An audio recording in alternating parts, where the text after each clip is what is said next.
Hi guys, welcome back to my channel.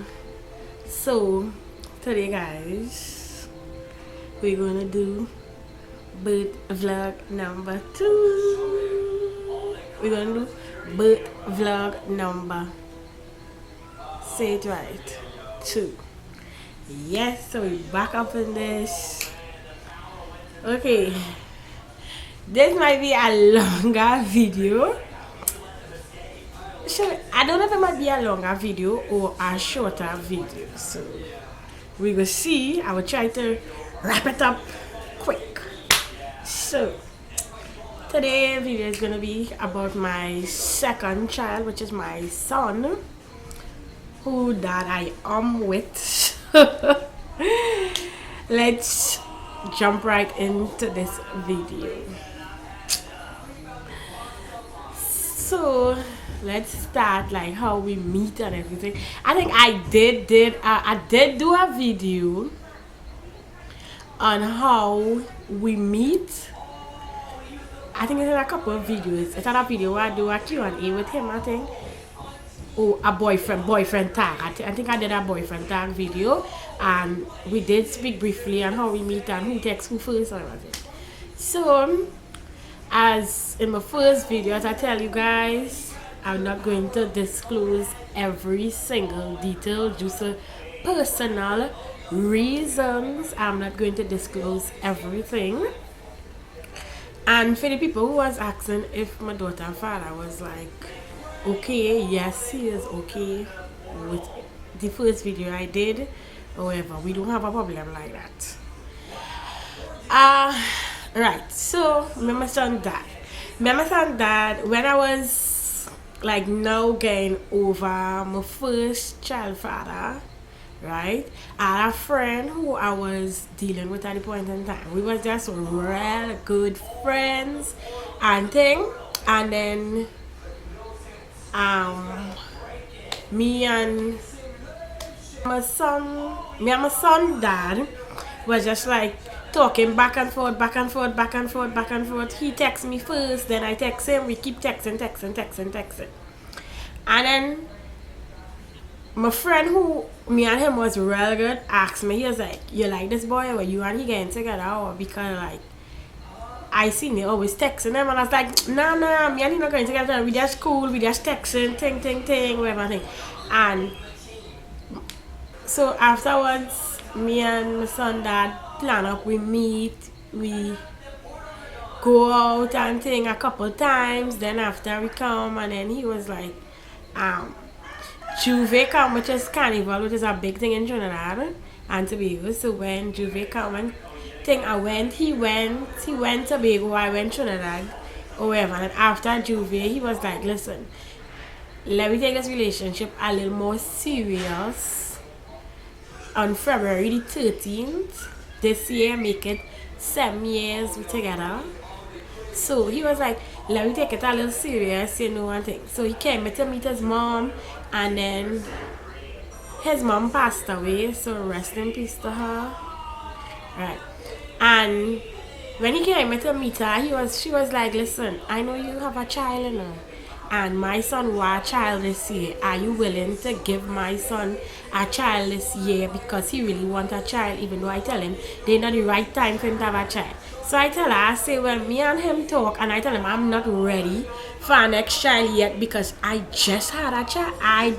My daughter was now going on 2. Literally that same year she was going on 2. So in February, early on in February, they came to meet his mom and him. And then she was like, you sure? I was like, I tell him that. And she said, well, he really want a child, so I don't know what to tell you, or whatever. And I see you're young and he's a nice girl and thing. So I was like, this boy. So by then we come and we start to do the big people thing. Doing the big people thing now. March come. So my daughter's birthday come. And thing, the 11th of March is my daughter's birthday, so she birthday come. He bring a cake for her, thing, everything, birthday going nice, thing, whatever. And I tell him, I say, boy, I not feeling too well, and I know myself. Like the same way as how I was feeling with my daughter, and I didn't know I was pregnant, and I was seeing my periods. Like I feeling the same experience. I telling him, Dana, I say, but my thing is my periods have a tendency of coming even if I know I'm pregnant. So he was like, well, we'll take a test. And he was like, take it before I come down the road because I don't want you to take it. Why is that day or wherever and thing. So, boom, I take the test thing. I said him, I say, hey, I'm pregnant, you know. He was like real overjoyed. He was like, yeah, I'm real happy and thing. You're going and keep it. I was like, yeah, I don't believe in doing the A. You all know what it is. I don't believe in that. So I was like, yeah, I have to keep it. So he was like, oh my God, thank you, thank you, thank you. Okay. So full 9 months come, he come down by me, he moving by me. We start living in my mom's place, in my mom's house. We living together and thing. Come 9 months of my pregnancy, it was not easy. This 9 months of my pregnancy was the hardest because like I was getting a lot of pain in my pregnancy, a lot of back pain. I could have barely walk. Don't want to eat. Then I eating. Then I going 2-3 days. I didn't want to eat nothing. Then I eating again. So it was really hectic in this my son pregnancy. Then fast forward to I went to work the same day, and I tell him I came back from work, and I tell him I say, you know, my boss, she get me real mad today, whatever, and I real vexed, you know, I really upset. So I tell him I say I real upset because she get me mad and whatever, and to personal reasons now. So I do so now, and the same Friday night I come and I started feeling contraction pains the Friday night. So Friday night I feeling contraction pain. My mother say, don't go in the hospital yet, Kane. Now start to get pain. Wait it out till the Saturday morning. Friday whole night on the bed getting bad pain. Bad pain. Saturday morning come and take a warm bath. I went up to the hospital. When I reached the hospital now, the woman was like, you could go back home. You're only like 3 centimeters dilating. You could go back home. So I was like, I get real pain. All they don't know I get real pain. So she take my blood work and thing. She take to see my pressure and thing. She say your pressure sky high. You can't go home. So you have to stay in the hospital like your pressure sky high. So I was like, wow. So the admitment to the hospital thing, as I tell you all in the previous video, that the father's not allowed to stay in the delivery room or in the whole room. So it's only like everybody, like how it is, the whole hospital have like a bunch of beds, and you only have curtain to bar around your bed to give you your privacy when you want to change your clothes or you want to do anything. So it's a bunch of women. So they will come to have visiting hours, which is 6 to 6:30 in the morning, and I think 3 to 5 or 4 to 5 or something. So it's the visiting hours in the evening. 7 years, I can't remember. Right. So when I do so now, I tell him, I say, when I know they're going to admit man thing, he was like, wait, whatever and thing. So when I do so now, they tell me, they give me my bed, and when I go on my bed, I sit down there telling you, man, I'm in real pain and I don't know what's going on. She was like, how you mean you're in real pain? I say, I'm in real pain and just feeling bad pain. It's not feeling like pregnancy pain. And she was like, what you mean you're not feeling like pregnant? I say, I'm telling you, I had a child before. This pain is totally different. This pain is 10 times worse than my first child pain. I know I'm telling you. She telling me, she was like, relax yourself. When I do so now, they say I wasn't keeping down nothing. So they started telling me eat and drink and things. I ain't keeping down nothing. I vomited back everything. So they had to give me 2 IV access on my 2 hands. And then when they gave me the IV access, they was like, so we're gonna put fluids back into your body because you're not starting to keep down nothing or whatever. Give me my fluids now. Sunday a day, I make my son pain whole Sunday. Pain. Sunday night come now to say, well, she in labor couple days now and something wrong. Right, so they check me between Sunday night till Monday 3 o'clock in the morning when they came back, and I tell you woman I'm bad pain, this pain, two things. She say she checked me and she say, okay, come and get ready, just now you're gonna be or whatever. So before I reach here real long or whatever and things, so Friday, Sunday, Monday morning when they came, that's still the same centimeters dilate. And she said it's supposed to be more than that by now. From since the Sunday night till the Monday morning. So she said, here is the thing, we're going and give you induced labor. Y'all, that thing, terrible. I would, when the pain was coming every 5 minutes, it coming every freaking second. You tell me that? Every second, the pain just did it not leaving you. Even give you a second to say breathe, and then like come back, it just coming like what pain. You think the pain was worse? The pain get more worse. When I tell you more worse. I like, who sent me to go and have a second child? Something really wrong with me. I started to second guess my life. I started to beg about to give my C-section. Just give my C-section and done. I'll give up. I'm tired. Just give my C-section, please. I tell you, I shaking up the bed too. And the woman like, Miss Lockhart, start shaking up the bed. Take your time and put all into your breath and breathe. But it's not that pain. Bad. I tell you, bad, it's bad. When I do so now thing, they see Monday night come and Monday lunchtime come.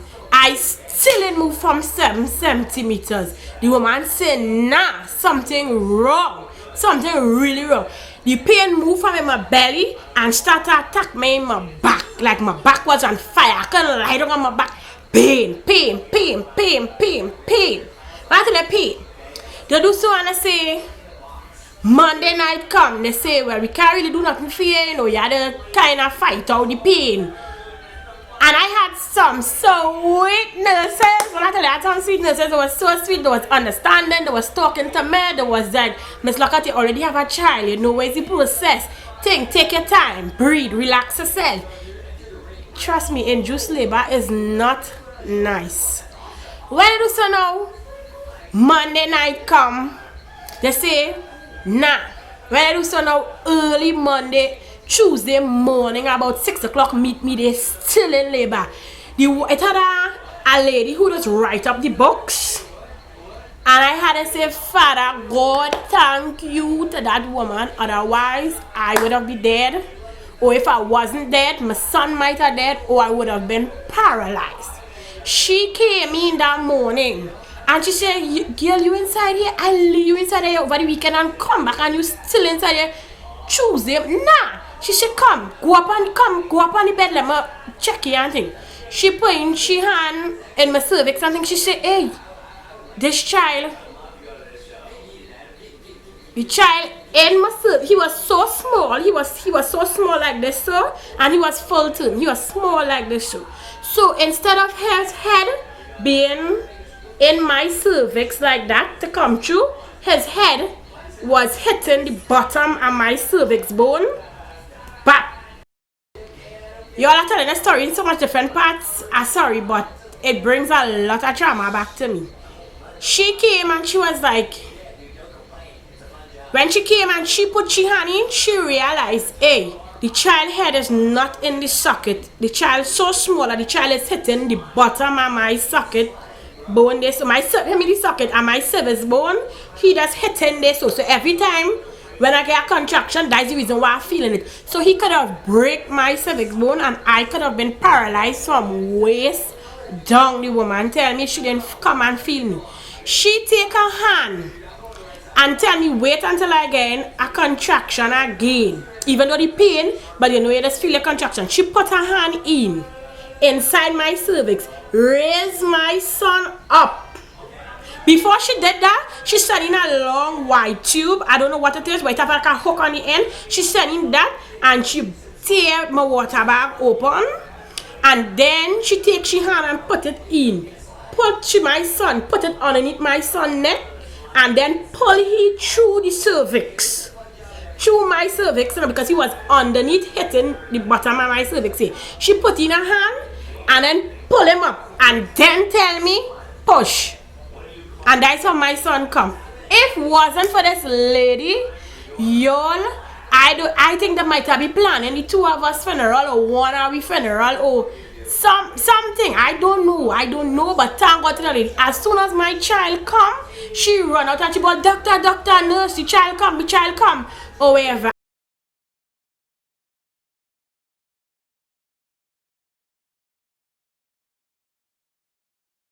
I forget to even tell the Lord thank you that I turn and tell this woman. I say, hello, thank you very much. She said, don't tell me thanks, tell the Lord thanks for putting me here to see this. And due to her is the reason why me and my son is here living, surviving. After he born, they take his sugar level and they test the sugar and everything. his